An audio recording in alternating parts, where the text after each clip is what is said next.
If you feel that you work, strive, insist, and even so the money never stays, stop blaming the world. Money is not punishing you. It is only reacting to the way you behave.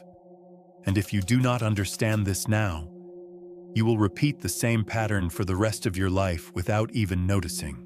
Pay attention. What begins here is not a conversation about money. It is a rupture, a forced displacement of the way you were trained to think, feel, and react when it comes to material power. Since the beginning of history, man has not been defeated only by armies or crises, but by something much more silent: the inability to control his own mind in the face of what he desires. Money has become the perfect field for this daily defeat because it exposes, without mercy, those who react before thinking. For a long time, the same story has been repeated. Work more, be patient, be correct, resist. Perhaps you have followed each of these instructions with discipline. Even so, money remained unstable, distant, slipping away precisely when it seemed within reach. This was not the result of bad luck, nor of some hidden injustice. It was the consequence of having learned to play according to rules that were already flawed in their very logic. Machiavelli understood something that still unsettles people today. Money does not react to morality, proclaimed effort, or good intentions. It responds to the psychological structure of the one who tries to conduct it, to the posture adopted, to the control of time, to the silence maintained, to the ability not to yield under pressure. Those who rush are deciphered. Those who justify themselves too much reveal themselves. Those who chase demonstrate dependence. And dependence always creates hierarchy, never balance. The central point was never the lack of technical knowledge. It was the way you positioned yourself emotionally in front of money. Every uncontrolled anxiety, every unnecessary explanation, every urgency to conclude something was noticed. Money does not judge, it observes. It tests.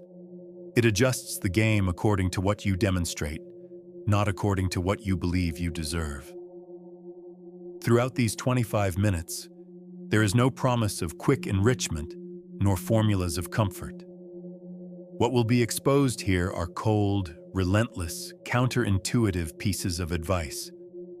Advice that is almost never taught because it demands something rare: real mental control. You will not learn how to earn more. You will learn how to stop being read, tested, and punished by money. But before any rule, method, or strategy, there is a point that must be faced without anesthesia. Money never betrayed you. It only responded with surgical precision to your psychological fragility. And to become impenetrable, that is exactly what needs to be exposed now.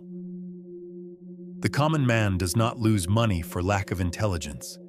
He loses because he is readable, because he reacts before observing, speaks before thinking, explains before being questioned. He moves too fast when he should remain still. He feels too much when he should calculate. The problem was never technical ignorance. It was emotional predictability. Money does not punish errors of logic. It punishes psychological exposure. Every rushed reaction is a password handed over. Every justification is an open map. Every visible emotion is a silent invitation for someone on the other side to adjust the negotiation in their favor. This man treats money as an emotional entity.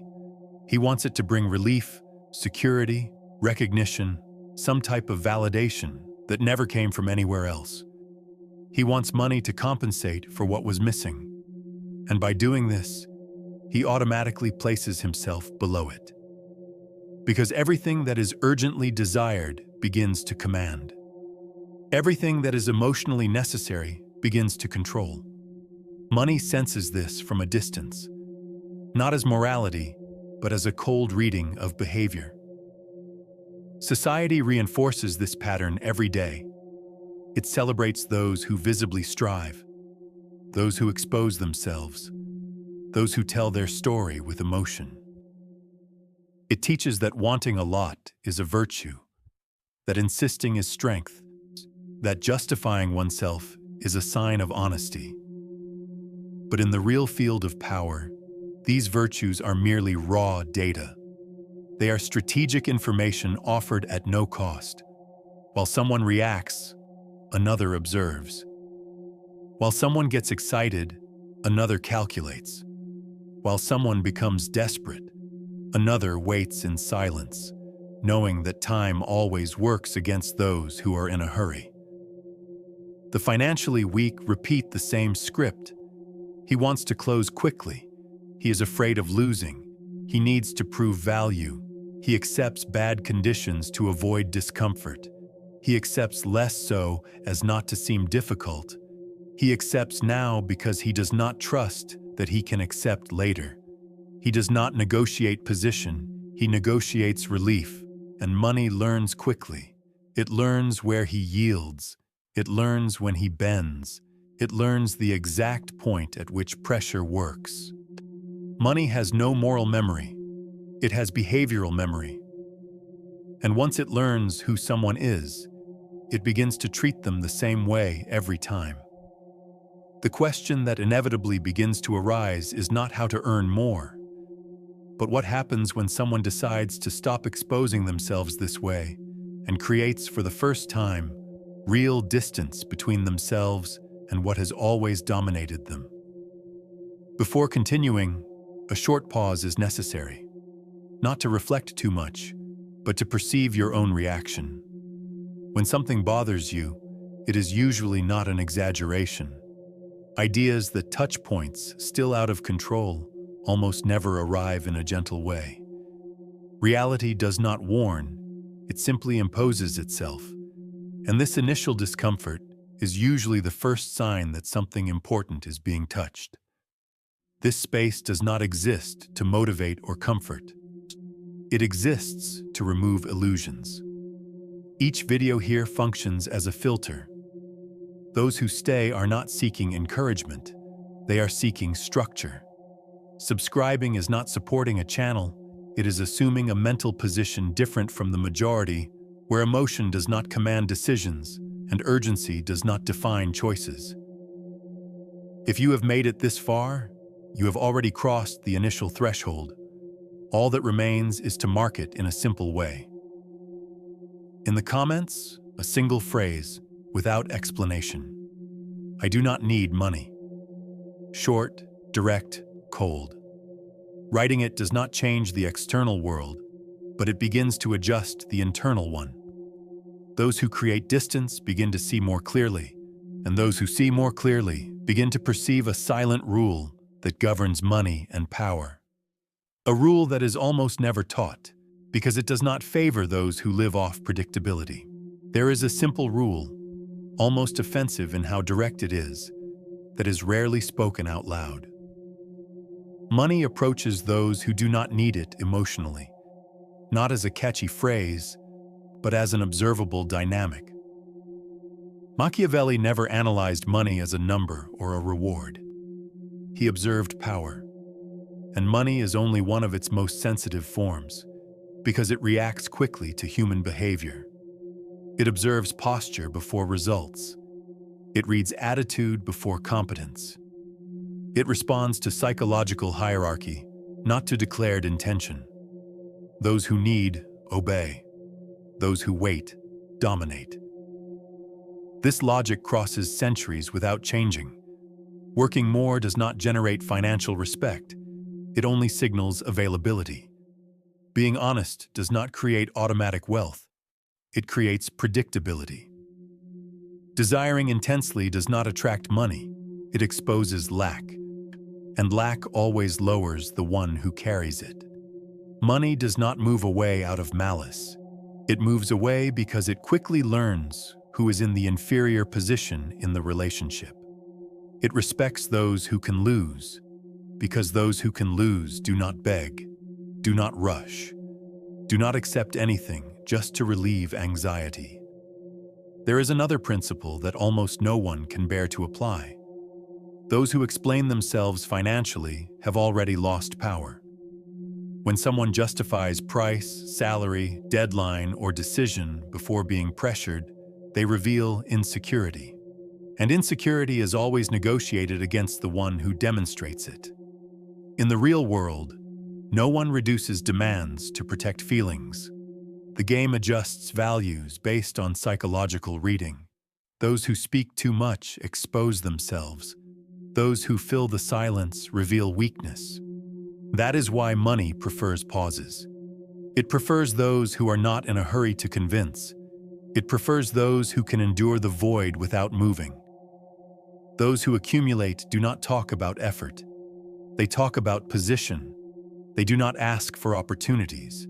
They create absence. They do not chase. They become scarce. Scarcity is not a marketing trick. It is the consequence of those who do not depend emotionally on the immediate result.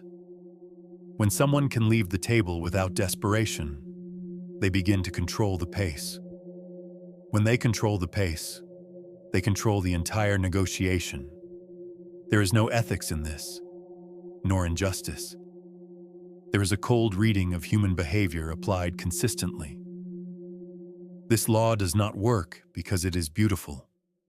It works because most people cannot follow it. The need speaks too loudly. The urgency reveals too much. And while almost everyone tries to convince money that they deserve more, few understand that it has never been convinced by words, only by posture. From the moment this logic begins to make sense, an inevitable question arises. What happens when someone decides to test this law in practice, accepts losing in the short term, and discovers, in a painful way, what they were really giving away without realizing it? Daniel always believed he was doing everything right, not out of naivety, but because the system reinforced every step he took. He arrived earlier, left later, delivered beyond what was agreed. He accepted temporary arrangements with the vague promise that they would be reviewed in the future.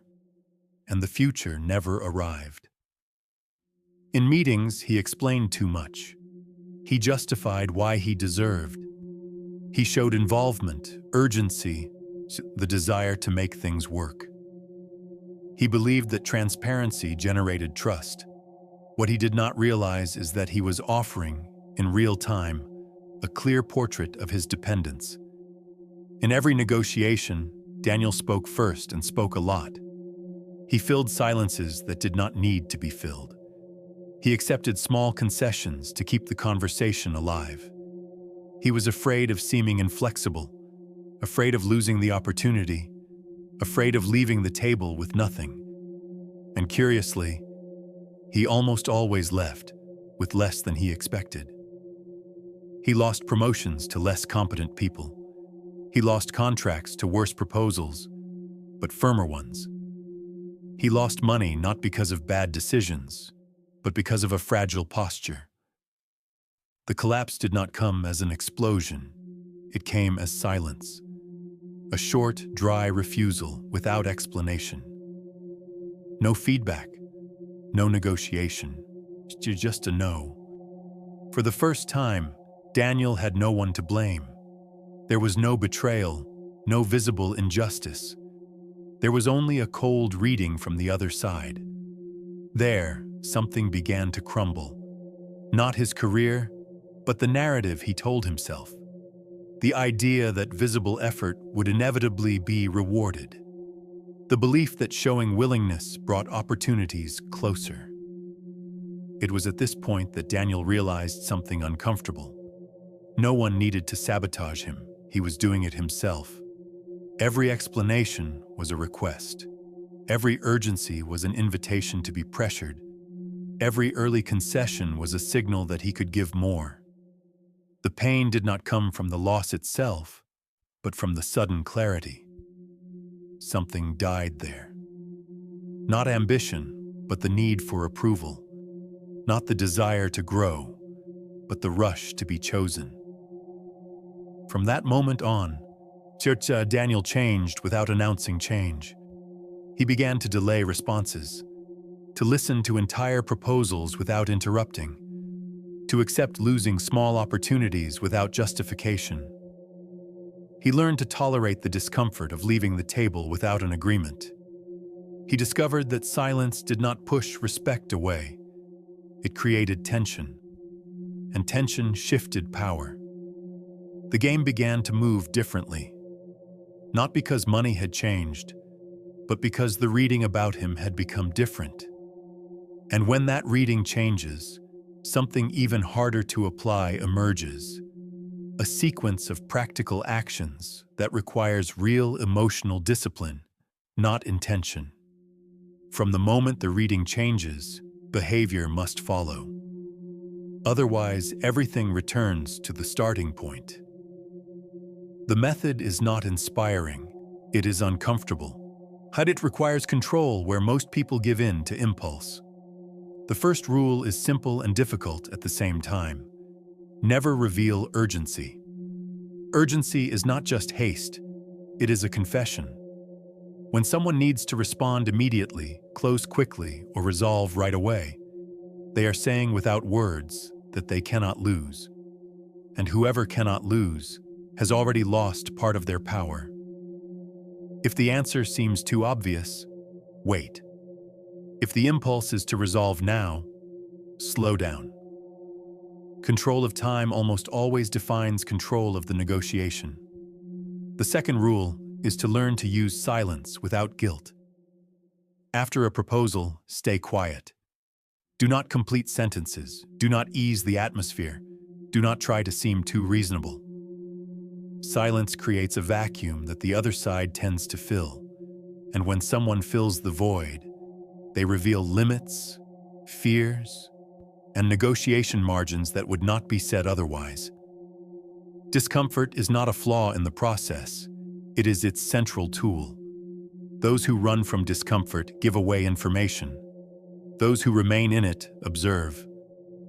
The third rule is to accept losing a little to gain position. Not every loss is failure.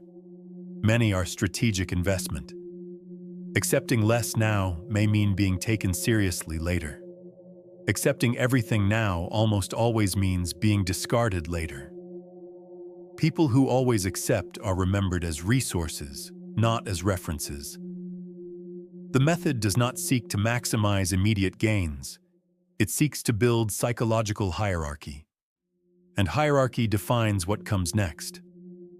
The fourth rule is to never decide under emotional activation. If something irritates, excites, or scares too much, the decision is not yet mature. High emotion distorts reading. In those moments, the strongest action is to pause, not to escape, but to recover position. Firm decisions are born from neutrality, not from excitement or fear. Those who learn to wait for their own emotion to settle begin to decide at another level of the game. The fifth rule is to become unreadable. Do not show excitement when something pleases you. Do not show frustration when something disappoints you. Do not signal expectations. Money runs from those who are easy to interpret because interpretation generates control.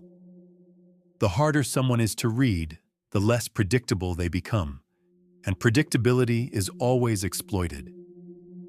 These pieces of advice are neither moral nor beautiful. They are functional. They work because they require real emotional discipline. And exactly for that reason, most people cannot sustain them when they need them the most. When this method begins to be applied, something silent happens over time. A change of identity that no longer depends on conscious effort, but on natural posture.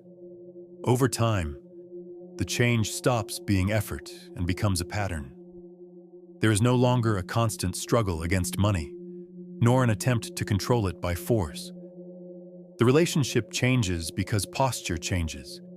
Instead of reacting, one observes. Instead of running, one calculates.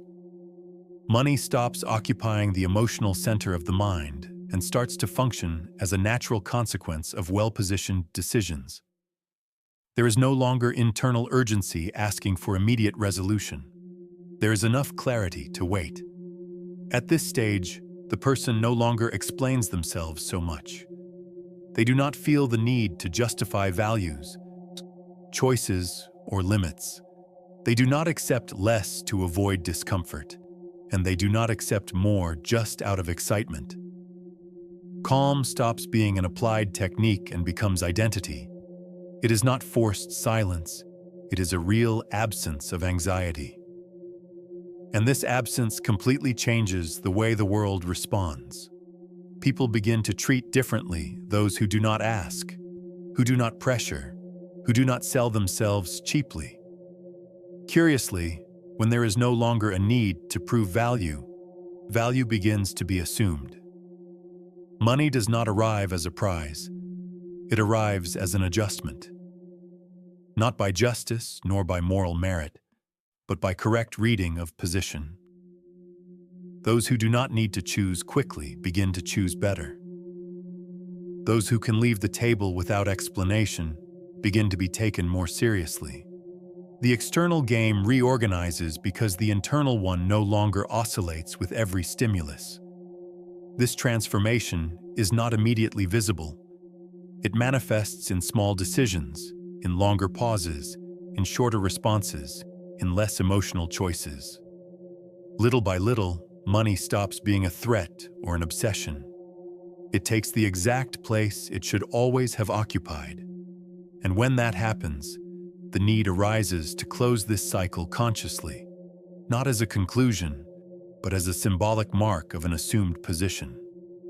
Now it becomes clear. Money was never cruel, nor fair, nor unfair. It was always precise. It does not punish effort. It punishes exposed fragility. It does not reward intention. It responds to posture sustained over time. Those who move with anxiety are read quickly. Those who position themselves with calm create noise. And where there is noise, control shifts sides. Nothing that has been seen here requires genius. It requires discipline. It requires enduring silence, delay, discomfort, and occasional loss without breaking. It requires stopping asking money to solve insecurities that were never its responsibility. When someone understands this, they stop treating money as salvation and start treating it as a tool. And tools do not command, they are used. That is why the phrase returns, not as mechanical repetition, but as an internal position. I do not need money. It does not mean rejection, it means independence. Those who do not need choose. Those who choose define the pace. Those who define the pace dominate the game without announcing dominance. There is no spectacle in that. There is consistency. The training does not end here because it does not depend on videos. It continues in every delayed negotiation, in every response not sent, in every silence maintained when the reaction seemed inevitable. Most will return to the old pattern at the first pressure. A few will sustain the posture, and those few will discover, over time, that money never changed its rules. It only began to obey those who learned not to move when everything else runs. Comment, subscribe. The next videos are already on the screen. Continue your mental training.